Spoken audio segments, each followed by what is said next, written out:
साली बोला। का हो जीजा, का हाल चल बा? बाराती आवत हो ना?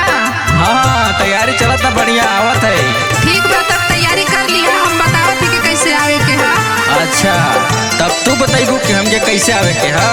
और का तनी जल्दी जल्दी हो, तनी जल्दी जल्दी दाढ़ी बनवाला ये जीजा, तनी जल्दी जल्दी हो, तनी जल्दी जल्दी दाढ़ी बनवाला हो जीजा, तनी जल्दी जल्दी।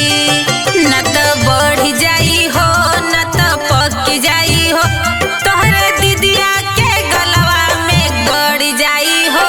तनी जल्दी जल्दी हो, तनी जल्दी जल्दी दाढ़ी बनवाला ये जीजा, तनी जल्दी जल्दी। अच्छा तो देखा हम आ गई नहीं, ठीक ना। अब चला उधर बफर सिस्टम लगल है, उधरे हाल चाल होई। ठीक बा, चला चला।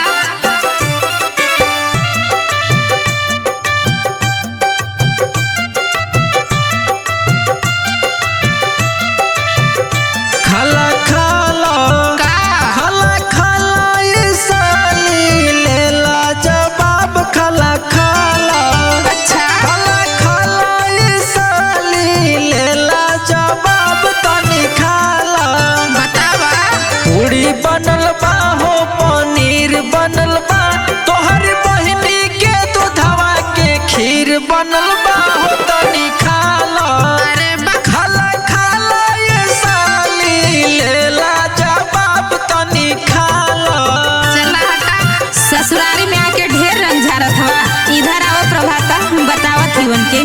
का बताइबू हो, आवा तोहरो सुन ले।